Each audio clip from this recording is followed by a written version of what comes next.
नमस्कार। आज हम काल सर्प दोष के विषय में चर्चा करेंगे कि किसी भी जातक की कुंडली में काल सर्प दोष कैसे देख सकते हैं और उसका क्या फल होता है। तो ये एक जातक की कुंडली है और किसी भी जातक की कुंडली में अगर राहु और केतु के बीच में सारे ग्रह आ जाएँ, जैसे इस कुंडली में आप देखेंगे कि राहु द्वितीय भाव में है और केतु अष्टम भाव में है, तो अगर इनके बीच में बाकी के सारे ग्रह जैसे यहाँ मंगल, शनि, गुरु, चंद्रमा, सूर्य, बुध और शुक्र बैठे हैं, ये आ जाते हैं तो काल सर्प दोष माना जाता है।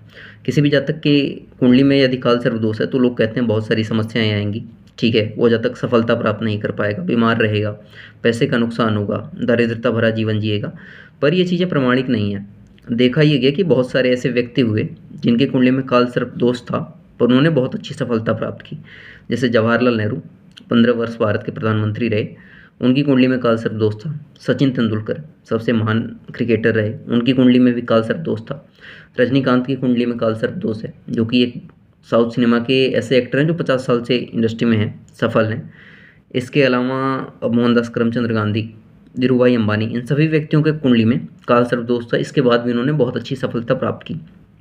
तो प्रामाणिकता से ये देखा जा सकता है कि काल सर्प दोष हर व्यक्ति पे तो लागू नहीं हो रहा, कम से कम कि लोग सफलता प्राप्त कर रहे हैं।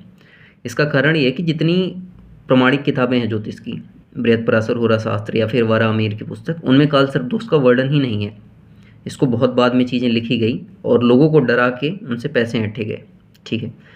अभी ये कुछ लोगों की कुंडली में आप देखेंगे कि ये फलित भी होगा और कुछ लोग के कुंडली में काल सर्प दोष होगा तो वो बहुत परेशान हो जाएंगे।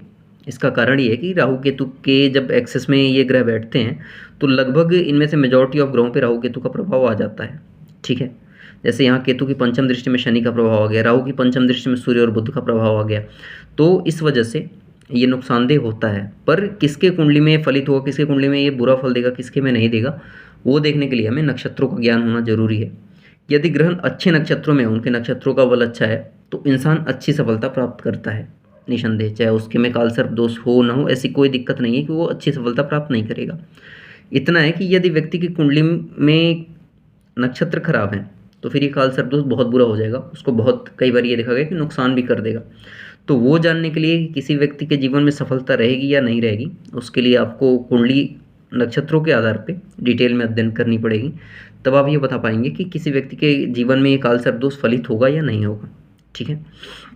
और यदि आपको भी अपनी जन्म कुंडली का या फिर हाथ का अध्ययन कराना हो तो डिस्क्रिप्शन में दिए नंबर पे या फिर इंस्टा आईडी पे आप हमसे संपर्क कर सकते हैं, ठीक।